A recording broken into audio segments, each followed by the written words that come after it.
Matapos pag-usapan online ang AI generated photos ni Joshua Garcia kung saan nakatapis lamang siya ng tuwalya, inisplok ng aktor na hindi ito masyadong big deal. Ayon pa kay Joshua, ipinakita pa raw niya ito sa kanyang mga kasama at pabirong sinabi na mas payat pa ang katawan sa naturang larawan kaysa sa tunay niyang pangangatawan. Nagbiro pa nga si Joshua na baka kailangan na lang niyang mag-post ng totoong larawan upang matabunan ng peking AI-generated photo. Ayo. Kung talaga namang AI, bakit ka naman mapipikon? Oo, dapat ka nga matuwa, maaliw. At least may nag-effort talaga na gumawa ng AI. Kaya lang kasi yung AI na yun, di ba? Medyo revealing and scandalous. Masyadong masukal ang gubat. Masukal ba? Kasi di ba nangingitim yun ng talagang gaganunin mo yun. Pero ang gwapo doon ni Joshua, parang fresh na fresh siya doon. Patagal na siguro yung larawan na yun. Hindi, mukhang AI din kasi pinapayat pa eh. Pinapayat. Yung katawan no, pero yung mukha, di ba ang gwapo? Eto si Joshua, naaliw ako dahil, ayan, medyo active siya sa TikTok, yung mga paganyan-ganyan niya. Nag-TikTok na uli siya no? There was a time kasi pinasabog niya talaga ang TikTok ng first video niya. Pero sa palagay mo kung ito si Joshua, alam mo parang parang kamukhaan diyan si JC hindi yung isang JC. JC De Vera, hindi. JC Santos. Si JC Santos, kamukha niya. JC Alcantara. Oo, yun. JC Bonin.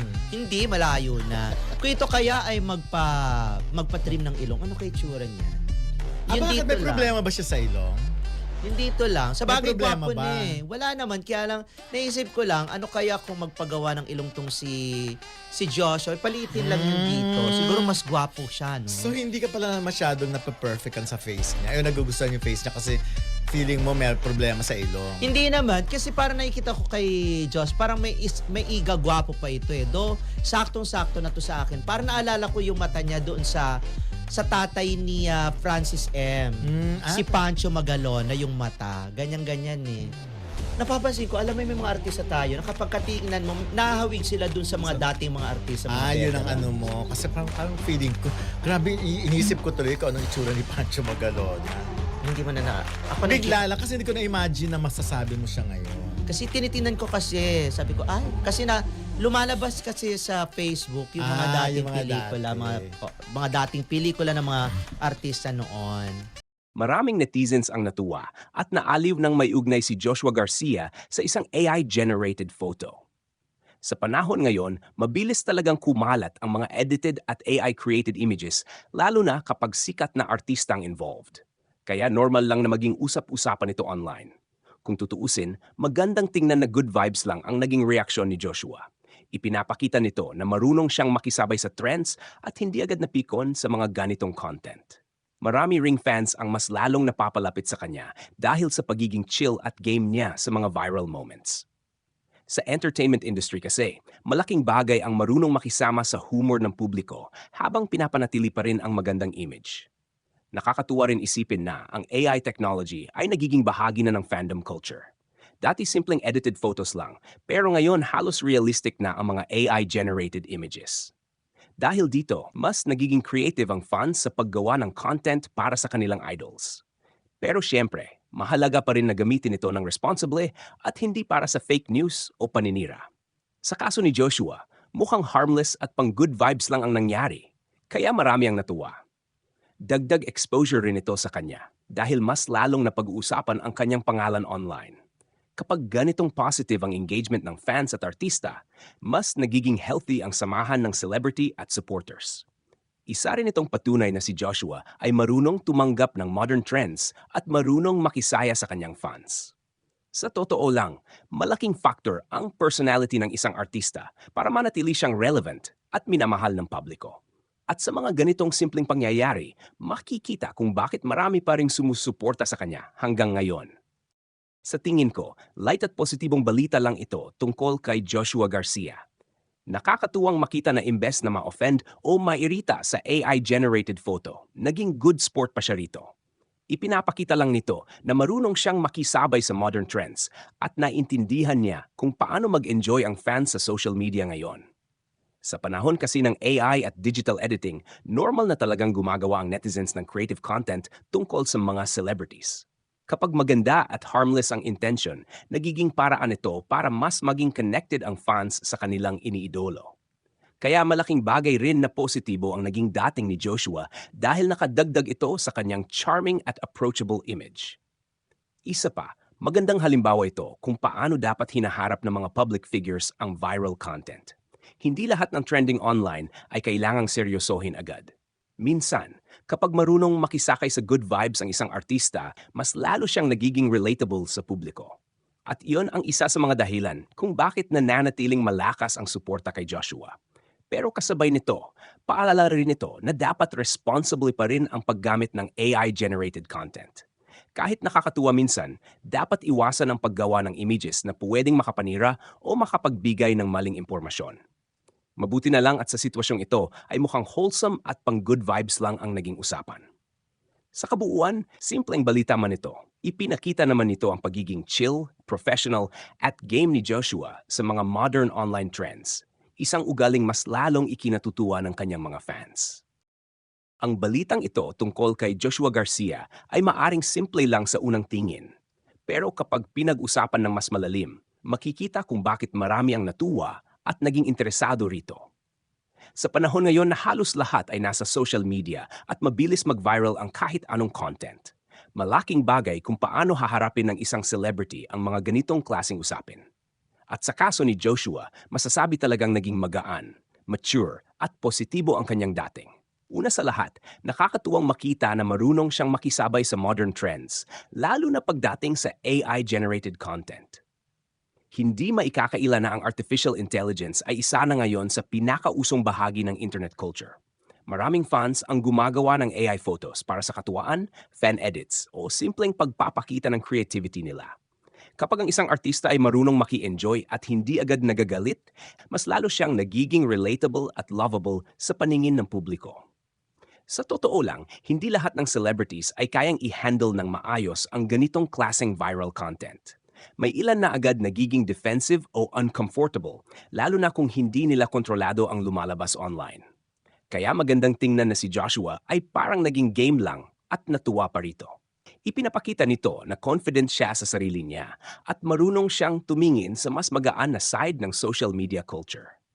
Isa rin sa napapansin ng mga tao kay Joshua ay ang pagiging natural niya.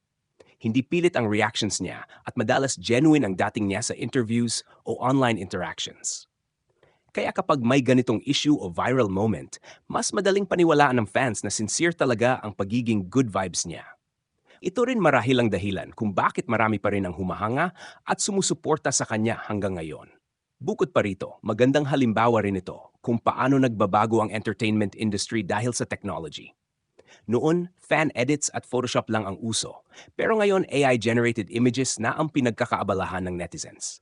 Mas realistic, mas creative, at minsan nakakalito pa nga kung alin ang totoo at hindi. Dahil dito, kailangan talagang maging open-minded ang mga celebrities at public figures sa mga bagong trends na ito. Kung tutuusin, advantage rin ito sa mga artista dahil mas napag-uusapan sila online at mas lumalawak ang engagement ng fans. Pero siyempre, may kabilang side rin ang AI-generated content. Habang nakakatuwa ito sa ilang pagkakataon, maaari rin itong maging delikado kapag ginamit sa maling paraan. May mga pagkakataon kasing ginagamit ang AI para gumawa ng fake news, maling impormasyon, o content na nakakasira ng reputasyon ng isang tao. Kaya mahalagang paalala rin ito sa fans at netizens na gamitin ang technology ng may respeto at responsibilidad. Hindi porke kayang gawin ng AI ay okay na agad itong i-post o ikalat. Sa kaso ni Joshua, mabuti na lang at mukhang harmless at positive ang naging context ng AI-generated photo. Sa halip na maging kontrobersya, naging dahilan pa ito para mas mapag-usapan siya ng maganda online. At aminin man o hindi, malaking factor talaga sa kasikatan ng isang celebrity ang kakayahan niyang makuha ang simpatya at good vibes ng publiko. Isa pa sa magandang napansin dito ay kung paano nag-react ang fans. Kapag nakikita kasi ng supporters na sport at mabait ang kanilang idol, mas lalo silang nagiging proud at protective rito. Nagiging mas masaya ang fandom environment kapag walang negativity at puro good vibes lang ang umiikot. Kaya imbes na magkaroon ng issue, parang naging bonding moment pa ito sa pagitan ni Joshua at ng kanyang supporters. Sa kabuuan, kahit maliit na balita lang ito para sa iba, may ipinapakita itong mahalagang bagay tungkol kay Joshua Garcia bilang isang public figure. Ipinakita niya rito ang pagiging chill, confident at marunong makisabay sa panahon.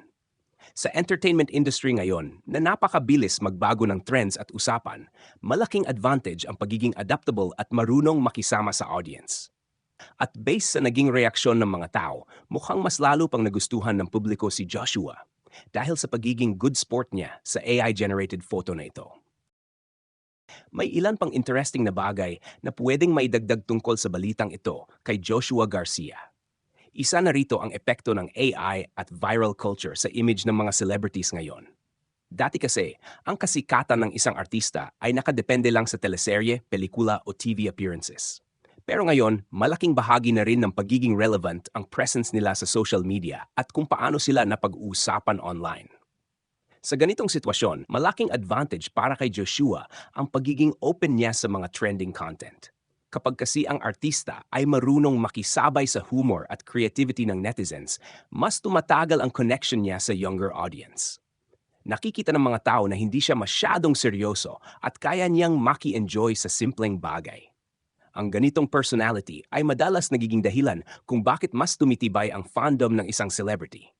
Dagdag pa rito, posibleng mas dumami pa ang AI-generated fan edits tungkol sa kanya dahil naging positive ang naging reaksyon niya. Kapag nakikita ng fans na appreciative o natutuwa ang artista sa kanilang efforts, mas ginaganahan silang gumawa ng creative content. Sa isang banda, nagiging libreng promotion din ito dahil patuloy na umiikot ang pangalan ng celebrity sa social media platforms. Isa ring mahalagang punto rito ay ang impluensya ng fandom culture ngayon. Ang fans kasi ay hindi na simpleng taga-suporta lang. Marami sa kanila ay content creators na rin. Gumagawa sila ng edits, videos, memes at AI art bilang paraan ng pagpapakita ng suporta. Kaya kapag ang isang artista, tulad ni Joshua, ay marunong makikonnect sa ganitong klase ng audience, mas nagiging malapit siya sa publiko. Pwede ring tingnan ito bilang senyales na nagbabago na ang relasyon ng celebrities at technology. Noon, maraming artista ang nag-aalangan sa AI dahil baka magamit ito sa maling paraan. Pero ngayon, may ilan nang natututong yakapin ito bilang bahagi ng entertainment at fun interaction. Siyempre, kailangan pa rin ng limitasyon at responsableng paggamit, pero sa tamang paraan, nagiging source ito ng good vibes at creativity. Bukod doon, maaring dagdagan pa nito ang positive image ni Joshua bilang isang actor na madaling pakisamahan at hindi mahirap lapitan sa mata ng publiko. Sa showbiz, hindi lang talent ang mahalaga kundi pati attitude at kung paano ka nakikitungo sa fans at sa public attention. Kaya kahit simpleng viral AI photo lang ito, nakatulong pa rin ito upang mas mapanatili ang kanyang relevance at popularity. Sa kabuuan, ang balitang ito ay hindi lang basta tungkol sa isang AI-generated photo. Ipinapakita rin ito kung paano nagbabago ang entertainment industry, fandom culture, at social media interactions sa modernong panahon. At para kay Joshua Garcia, mukhang naging positibong pagkakataon ito para mas lalong mapalapit sa kanyang supporters at mapanatili ang magandang image niya sa publiko.